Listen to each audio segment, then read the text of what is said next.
Hello student. JEE advance 2026 के जो problems हैं उनके सॉल्यूशन को हम लोग कंटिन्यू करते हैं। आज वीडियो में ले रहे हैं सबसे पहले JEE advanced paper 1 question number 9, जो कि फ्लूइड का और एसएचएम का है। ये पेपर 1 में आया था।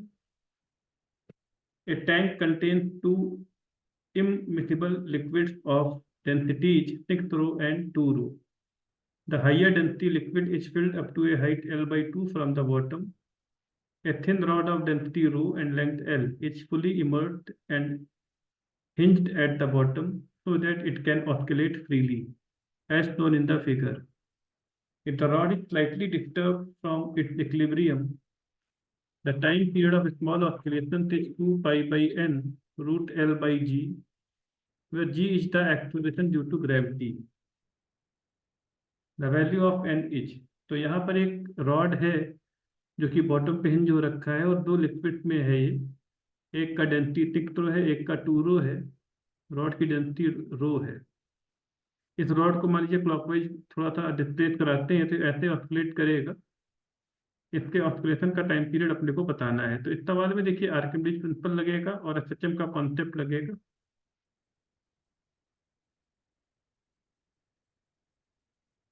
इस रॉड का वेट है रो एस एल जी। एस है क्रॉस सेक्शनल एरिया, ठीक है ना। हमने एज्यूम कर लिया कि क्रॉस सेक्शनल एरिया एस है, तो वेट है रो एस एल जी। अब नीचे वाले पार्ट पे अपसट लगेगी 6 rho S into L by 2 जी, क्योंकि इस लिक्विड के अंदर इसका वॉल्यूम एस एल बाई 2 है। तो नीचे वाले लिक्विड का अपसट हो जाएगा 3 रो एस एल जी। ऊपर वाले लिक्विड का अपसट होगा 2 रो एस एल बाई 2 इंटू जी, तो रो एस एल जी। अब हम रॉड को थोड़ा सा टिल्ट करेंगे। अभी भी हम यही मानेंगे कि अपसट की वैल्यूज अनचेंज्ड है अगर एक स्मॉल डिफ्लेक्शन दिया है। रॉड का मूवमेंट ऑफ इनर्शिया 1/3 ml² और मास है रो एस एल, क्योंकि रॉड का डेंसिटी रो है, रो एस एल स्क्वायर बाई 3। अब जब हम इस रॉड को थोड़ा सा थीटा एंगल से टिल्ट करेंगे, तो मान लो थीटा हमने इसको घुमाया है क्लॉकवाइज, तो अपथ्रस्ट U2 और U1 का टॉर्क एंटी क्लॉकवाइज है, वेट का टॉर्क क्लॉकवाइज है। और अपथ्रस्ट की जो लाइन है उसकी दूरी U1 की जो दूरी है वो x1 है L/4 थीटा। U2 का जो है x2 है वो 3L/4 थीटा है। और x के लिए वही वैल्यू, वेट के लिए वो वैल्यू L/2 थीटा है। तो टॉर्क होएगी WX minus U1 x1 minus U2 x2। तो rho S L G L theta by 2 minus 3 rho S L G L theta by 4 minus rho S L G 3L/4 theta. तो minus rho S L square G theta, और ये rho S L cube by 3 alpha हो जाएगा। आई है moment of inertia. अभी इसको solve करोगे आप तो अल्फा आ जाएगा -3g/L थीटा, जो कि माइनस ओमेगा स्क्वायर थीटा है, और ओमेगा √3g/L हो जाएगा। तो टाइम पीरियड हो जाएगा 2 पाई/ओमेगा 2 पाई√L/3g। इसको 2 पाई/n√L/g से कंपेयर करें तो n की वैल्यू √3 आएगी, जो कि अप्रोक्सीमेटली 1.73 हम ले सकते हैं। तो ये सवाल इस तरह से हो जाएगा। दूसरा जो सवाल है वो पेपर 2 से ही था, क्वेश्चन नंबर 15 और 16। इसमें एक सवाल में फ्लूइड का कॉन्सेप्ट है, वेलोसिटी ऑफ फ्लक्स का कॉन्सेप्ट है, दूसरे में कैपेसिटर का इक्विवेलेंट कैपेसिटेंस का कॉन्सेप्ट है। A container of height 2 meter, length 2 meter, and breadth 1 meter is made of insulating vertical wall and two large area horizontal metal plates M1 and M2, which extend far beyond the vertical wall in all directions. The container is partitioned into two equal chambers with a thin insulating vertical wall. The partition wall contains a small hole of cross-sectional area √10 centimeter square near its bottom edge. Initially, the hole is closed and the right chamber is empty. At time t equal to 0, the hole is opened and the liquid flows from the left chamber to the right chamber. In both the chambers, the space above the liquid has relative permittivity equal to 1 and is maintained at atmospheric pressure. The scheme of the container at a time t greater than 0 is shown in the figure. Given acceleration due to gravity is 10 meter per second square.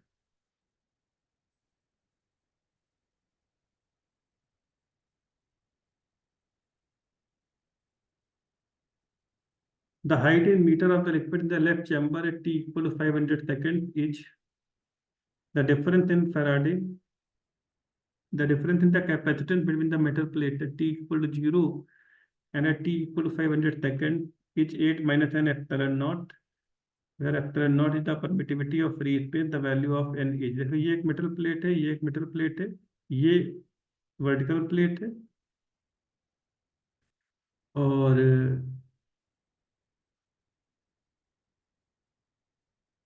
ये भी vertical plate है,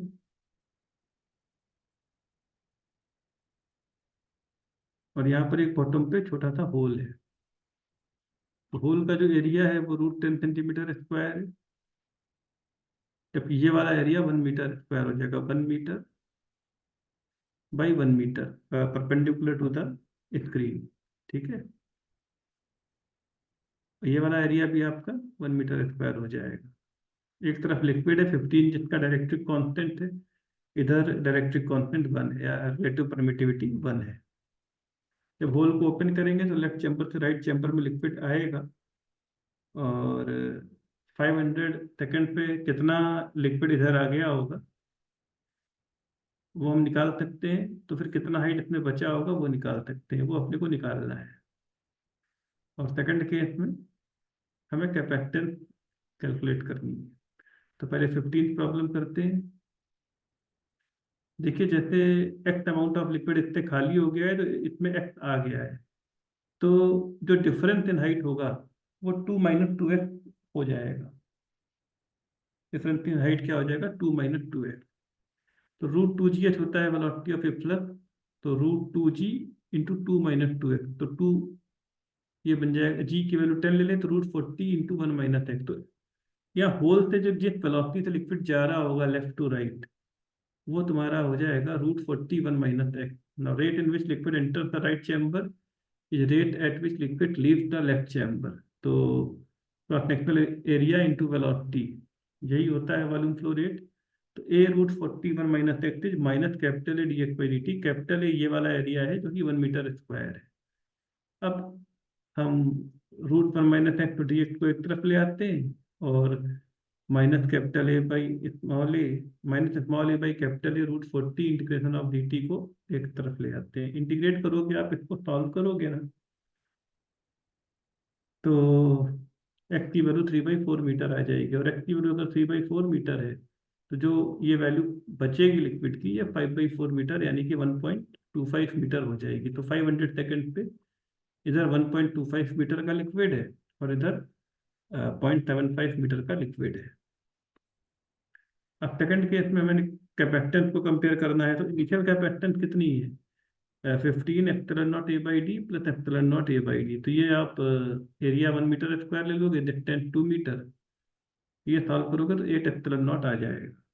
ये है time बराबर 0 की capacitance. फिर time जब 500 second है तब इसमें 0.75 मीटर एयर है, 1.25 मीटर लिक्विड है। इसमें 0.75 मीटर लिक्विड है, 1.25 मीटर एयर है। तो ये कैपेसिटर C1 है, ये एक C2 है, ये C3 है, ये C4 है। C1 C2 सीरीज में है, C3 C4 सीरीज में है, और C1 C2 का जो कॉम्बिनेशन है वो C3 C4 के साथ पैरेलल में है। तो इक्विवेलेंट फाइनल कैपेसिटेंस हो जाएगी C1 C2 upon C1 plus C2 plus C3 C4 upon C3 plus C4। T1 इतना है 15 epsilon naught 1 metre square upon 5/4 metre. T2 है 1 epsilon naught 1 metre square by 3/4 metre. T3 है 1 epsilon naught 1 metre square upon 5/4 metre. और T4 है 15 epsilon naught 1 metre square upon 3/4 metre.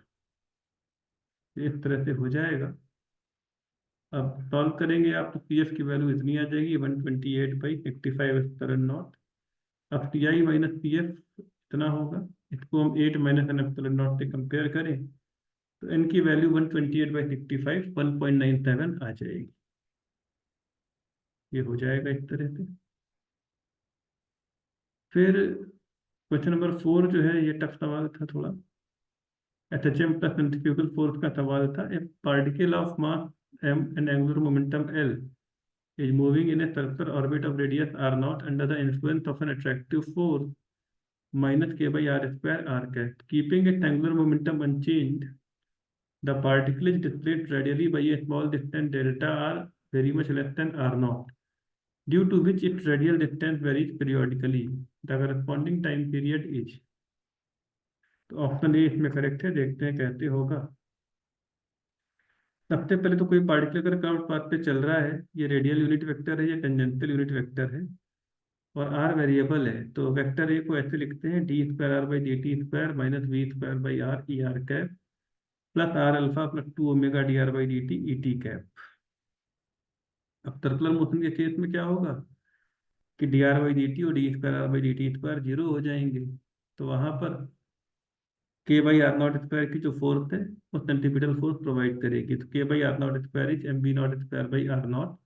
अच्छा, angular momentum M B naught R naught क्योंकि L हो जाएगा, फिर V naught is L by M R naught and K by R naught square is M by R naught into V naught का square. तो V naught की value डाल दी यहाँ पर L by M R naught, और V not आ जाएगा L square by M R naught cube. तो ये आपका, सॉरी, ये K by R naught square की वैल्यू हो गई कि जो फोर्स है K by R naught square वो L square by M R naught cube की फॉर्म में एक्सप्रेस हो सकती है एंगुलर मोमेंटम के टर्म्स में। फिर R naught K by M B naught square है, तो K by M L by M R naught square हो जाएगा, और ये बन जाएगा K M R naught square by L square which is equal to R naught. तो इसको सॉल्व करेंगे तो आर नॉट की value L square by M K है, ये भी आगे चल के हम यूज करेंगे, काम आएगा। R naught is L square by M K. फिर मान लीजिए कि हमने आर को डेल्टा आर के स्मॉल अमाउंट से बढ़ाया, डेल्टा आर आर से बहुत छोटा है, तो M V R naught plus delta R, मतलब स्पीड थोड़ी कम हो गई और एंगुलर मोमेंटम तो कंजर्व है, तो M V R naught plus delta R is M V naught R naught equal to L, तो ये चीज होगी। फिर क्योंकि R is R naught plus delta R, तो D square R by D T square को D square delta R by D T square भी हम लिख सकते हैं, क्योंकि D R naught by D T तो जीरो ही है, ये चीज भी लिखेंगे ना। वी स्क्वायर बाई आर हो जाएगा V square upon R naught plus delta R, जो कि हो जाएगा 1 upon R naught plus delta R into L upon M R naught plus delta R का स्क्वायर। यहाँ पे ब्रैकेट होना चाहिए था, लगा नहीं है, तो मान लीजिए यहाँ पर ब्रैकेट है, ब्रैकेट क्लोज्ड है यहाँ पे, ठीक है ना। ये हो जाएगा L square by M square R naught plus delta R का क्यूब, और इसमें से आर नॉट क्यूब बाहर कर दिया, L square by M square R naught cube 1 plus delta R by R naught की power -3 binomial expansion L square by M square R naught cube 1 - 3 delta R by R naught, क्योंकि delta R R naught से बहुत छोटा है। ये we square by are की value हो गई। अब फोर्स क्या है, के अपॉन आर स्क्वायर, तो K upon R naught plus delta R का स्क्वायर, तो K by R naught square 1 plus delta R by R naught की पावर -2, तो K by R naught square 1 - 2 delta R by R naught, again binomial expansion कर दिया, और ये हो जाएगा L square by M R naught cube 1 - 2 delta R by R naught, क्योंकि हमने प्रूव किया था, देखिए कि K by R naught square L square by M R naught cube के बराबर है, ये हमने प्रूव किया था। तो अब न्यूटन लॉ लगा दें रेडियल डायरेक्शन में, तो फोर्थ है minus K upon R naught delta R का स्क्वायर, ये M D square delta R by D T square minus V square upon R naught delta R के बराबर होगा। ये कहाँ से आया, ये आप देखिए, ये जो हमने इक्वेशन था ना, तो इसको हमने एक्सप्रेशन माना है और इसको फोर्स के बराबर किया है रेडियल वाले टर्म।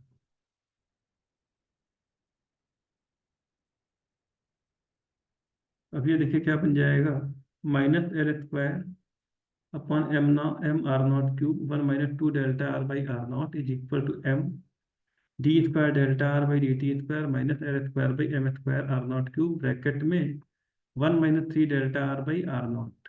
अब इसको सॉल्व कर ले आप, तो D square delta R by D T square is L square upon M square R naught cube, 1 minus 3 delta R by R naught minus L square by M square R naught cube 1 minus 2 delta R by R naught. इसको simplify करें तो D square delta R by D T square आ जाएगा minus L square upon M square R naught cube delta R by R naught which is minus omega square delta R. तो omega आ जाएगा L upon M R naught square और ये हो जाएगा L upon M और R naught की value उठा लेंगे एल स्क्वायर बाई एम की।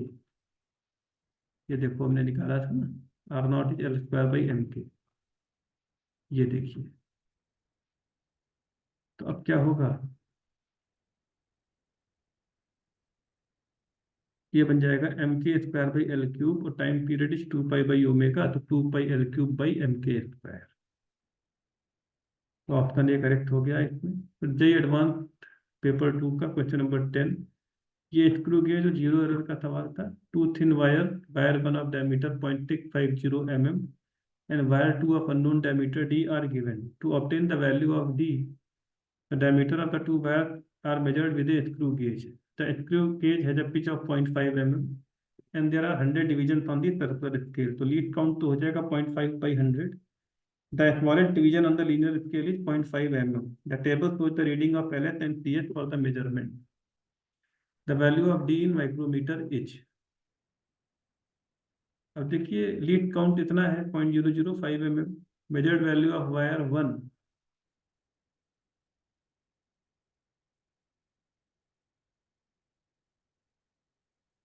मेजर्ड वैल्यू ऑफ वायर 1 हो जाएगी 0.5 mm plus 42 into 0.005 mm 0.71 mm which is greater than the true reading 0.65 mm।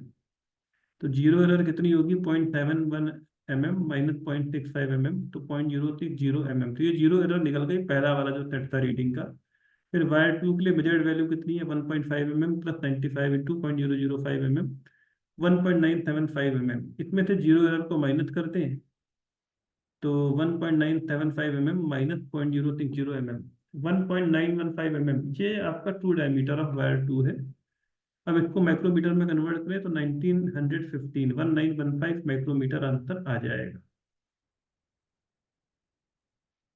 फिर ये देखिए in a new system of unit the unit of mass length time and current are 5 kg 5 metre 5 second and 5 ampere respectively if mu naught and epsilon naught are permeability and permittivity of free space respectively then in this new system of unit the magnitude of 1 SI unit of root mu naught by epsilon naught is। अब देखिए इसमें तो simple है unit and dimension का सवाल है। Dimension of permeability upon dimension of permittivity तो M L T raise to minus two A raise to minus two M की पावर -1 एल की पावर -3 टी की पावर -4 ए स्क्वायर इन दोनों को डिवाइड कर दिया ये बनेगा एम स्क्वायर एल की पावर 4 टी स्क्वायर ए की पावर -4। तो root mu naught by epsilon naught के डायमेंशन क्या होंगे एम की पावर 1 एल की पावर 2 टी की पावर 1 ए की power -2।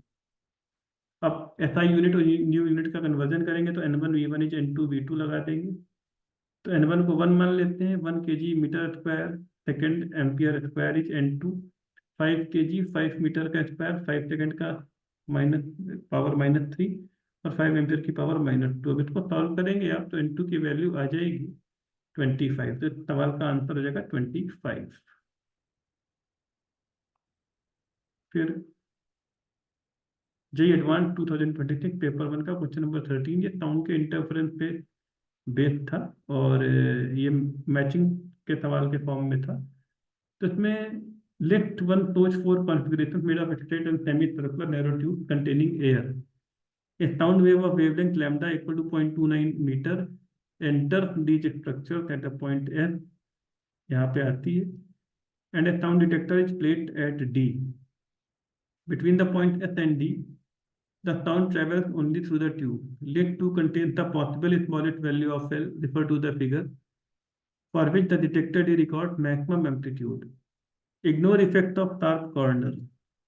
Choose the option that best describes the match between the entries in list 1 to those in list 2। अब चार configuration है P साउंड ऐसे जाएगी और ऐसे जाएगी Q साउंड ऐसे जाएगी और ऐसे जाएगी R ऐसे जाएगी साउंड और ऐसे जाएगी और S एक साउंड ऐसे जाएगी और एक ऐसे जाएगी। तो चारों में हमको पता लगाना है कि भाई एल की क्या वैल्यू हो सकती है, मिनिमम वैल्यू ऑफ एल, जितने कि डिटेक्टर पे मैक्सिमम एम्पलीट्यूड मिले, यानी कि कंस्ट्रक्टिव इंटरफेरेंस हो। तो ये तो सिंपल सा सवाल है, जैसे पहला वाला किए थे। एफ डी एल है और आर का एफ डी कितना है, 1.57 एल, पाई इंटू आर कर देंगे।